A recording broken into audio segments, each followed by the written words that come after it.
اس دنیا میں اللہ تعالیٰ کی جو رحمت بھی ہوتی ہے وہ بھی در حقیقت ایک آزمائش کی شکل ہے، اس لیے کہ یہ دنیا اور یہ حیات دنیاوی یہ دار الجزا نہیں ہے، یہ دار امتحان ہے۔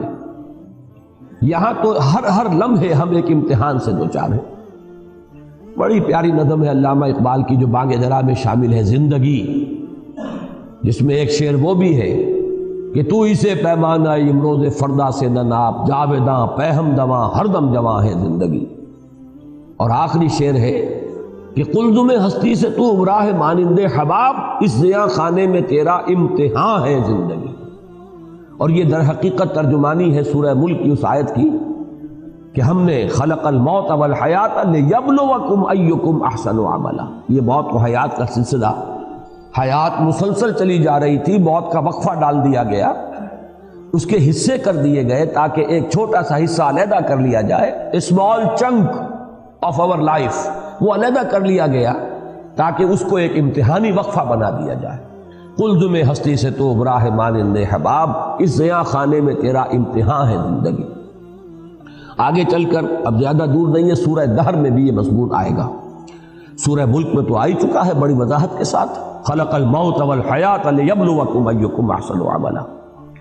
اور ہر لحظہ یہاں امتحان ہے، کبھی اللہ تعالیٰ کچھ دے کر آزماتا ہے، کبھی کچھ چھین کر آزماتا ہے۔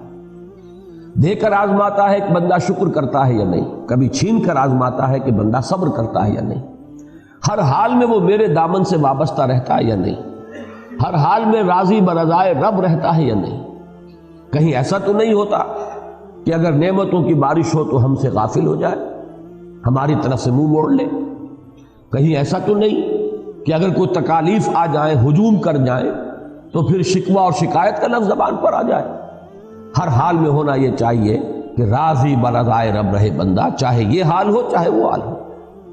اس میں جو کلائمیکس ہے وہ سورۃ الفجر کی آیت ہے کہ انسان اگر اس دنیا کے اندر بدلتے ہوئے حالات کو چاہے، توحید مکمل ہے اس کی کہ وہ اللہ ہی کی طرف اس کو منسوب کر رہا ہے۔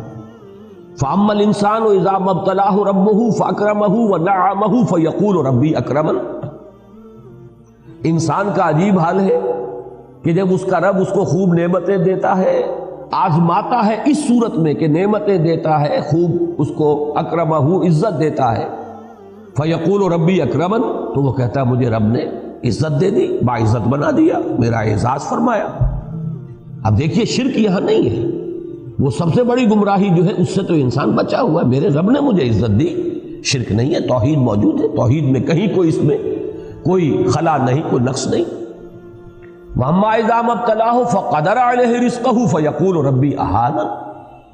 اور جب دوسری شکل میں اللہ تعالیٰ امتحان لیتا ہے کہ اس پر اس کے رزق کو تنگ کر دیتا ہے، ناپ تول کر دینے لگتا ہے، تھوڑا تھوڑا ایشو کرتا ہے، اس لیے کہ قدرہ کے معنی جو ہے وہ یہی ہے، اندازے سے دینا شروع کر دینا۔ ایک ہے بغیر حساب آ رہا ہے، اور ایک یہ کہ اب ناپ تول کر کے آ رہا ہے۔ فَيَقُولُ رَبِّي أَهَانَنِ، تو وہ کہتا میرے رب نے تو مجھے ذلیل کر دیا۔ اب ان دونوں جملوں میں توحید اور شرک کے اعتبار سے کوئی کمی نہیں ہے کہ کوئی گمراہی کی آپ نشاندہی نہیں کر سکتے۔ اللہ نے عزت دی اور اللہ نے ہی ذلیل کر دیا، لیکن فرمایا کلا، ہرگز نہیں۔ یہاں نفی کس اعتبار سے ہو رہی ہے کہ ابھی ہدایت کا ایک درجہ اور ہے۔ تم یہاں مال و دولت اگر مل گیا ہے تو سمجھ رہے ہو کہ یہ عزت ہے، اعزاز ہے، حالانکہ یہ بھی امتحان ہے۔ اور اگر کہیں تنگی آ گئی تم سمجھ رہے ہو یہ توہین اور تذلیل ہے، حالانکہ یہ بھی توہین اور تذلیل نہیں ہے، یہ بھی امتحان ہے۔ یہ دونوں کیفیات اس اعتبار سے برابر ہیں کہ یہ بھی امتحانی کیفیت، وہ بھی امتحانی کیفیت۔ ایک درجہ اس سے بھی اوپر ہے ہدایت کا، لَتَرْكَبُنَّ طَبَقًا عَن طَبَقٍ، ہدایت بھی درجہ بدرجہ آتی ہے۔ سب سے بڑی گمراہی تو یہ ہوتی کہ انسان یہ کہتا کہ مجھے نعمتیں ملی ہیں، یہ تو لکشمی بائی کی کرپا ہو گئی، فلاں دیوتا راضی ہو گیا، اس کی نظر عنایت ہے، مجھے یہ سب کچھ مل گیا۔ اب یہ تو ضل ضلالا بعیدا، یہ گمراہی کی بہت دور کی شکل ہے۔ اور کہیں اگر کوئی تکلیف آ گئی، فلاں دیوتا ناراض ہو گیا، معلوم ہوتا ہے کہ فلاں دیوی یا دیوتا کی نگاہ کرم ہم سے پھر گئی ہے، دو قربانیاں، آؤ کوئی ڈنڈوت کرو، کوئی تلافی کرو، راضی کرو۔ تو یہ تو سمجھیے کہ یہ گمراہی ہے دور کی۔ اس گمراہی سے آدمی چلا تو پہلا درجہ جو آیا ہدایت کا وہ توحید ہے کہ اس نے یہ کہا کہ مجھے نعمت ملی تو اللہ نے میرا اعزاز اور اکرام فرمایا، مجھ پر تکلیف آئی، تنگی آئی تو اللہ نے مجھے ذلیل کر دیا، تو اس کے اعتبار سے تو یہ ہدایت ہے۔ لیکن اب یہ تیسری سیڑھی کو دیکھیں گے تو یہ بھی ابھی گمراہی ہے۔ وہ تیسری سیڑھی کیا ہے کہ یہ دونوں حالتیں مساوی ہیں، یہ دونوں حالتیں امتحان ہیں، دونوں میں اللہ آزما رہا ہے۔ ابھی ایک چوتھی سیڑھی ہے، یہ سب سے اونچی ہدایت ہے۔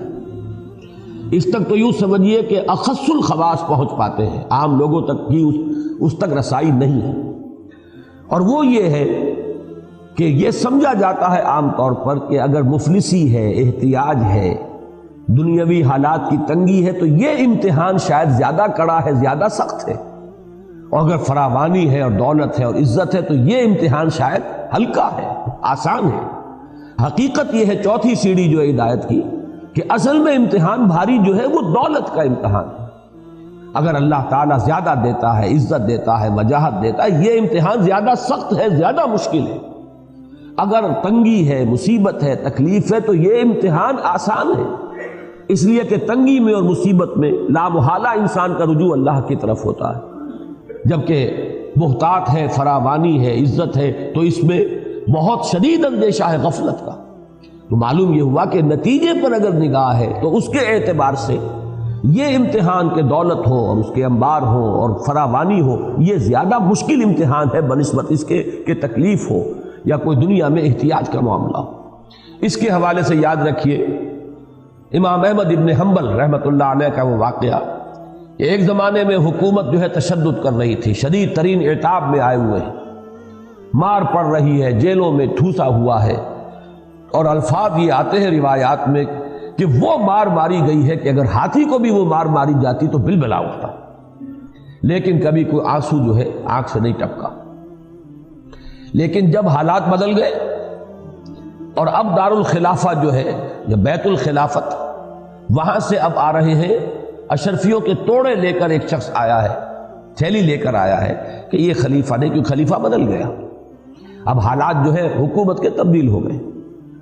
تو جب وہ تھیلی پیش کی ہے ان کی خدمت میں اشرفیوں کی، تب رو پڑے کہ اللہ میں اس امتحان اور آزمائش کے قابل نہیں، یہ امتحان کہیں زیادہ سخت ہے، کہیں مشکل ہے۔ تو ان چار درجوں کو اگر اللہ تعالیٰ توفیق دے تو یاد رکھیے۔ اب دیکھیے ریلیٹیو، یہ جو تھیوری آف ریلیٹیوٹی ہے یہ ہر جگہ چلتی ہے۔ سب سے اونچے درجے کے اعتبار سے دوسرا درجہ بھی گمراہی کا ہے، پھر اس کے اعتبار سے تیسرا درجہ اور گمراہی کا ہے، اور جو سب سے نیچے ہے وہ تو خیر گمراہی ہے ہی ہے۔ نیچے سے چلیں گے تو پہلے کے مقابلے میں دوسرا بھی ہدایت پر مشتمل ہے کہ آپ نے اگر دنیا میں خیر ملا، بھلائی ملی تو اسے اللہ کی طرف منسوب کیا، اللہ نے مجھے عزت دی، شرک سے تو بچ گئے۔ اگر تکلیف آئی، مصیبت آئی تو اس کو بھی اللہ کی طرف منسوب کیا، اللہ نے مجھے ذلیل کر دیا، شرک سے تو بچ گئے، اس کے مقابلے میں ہدایت پر آ گئے۔ لیکن اس سے اوپر کی ہدایت ہے یہ کہ آپ ان دونوں کے اندر کوئی فرق و تفاوت ہی نہ کریں، دونوں امتحان کی کیفیات ہیں، نہ یہ عزت ہے نہ وہ ذلت ہے۔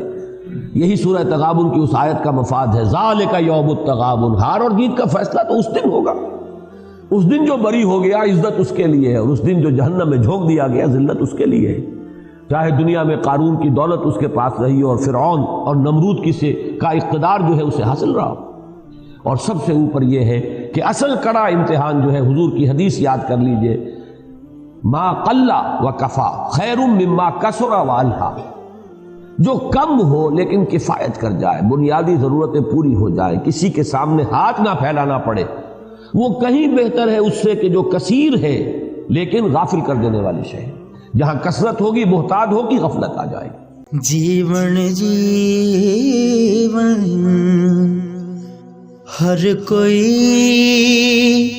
آنکھیں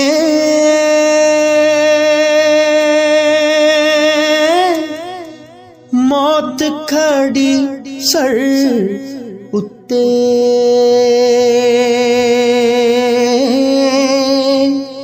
تیرے نالوں لکھ لکھ سونے،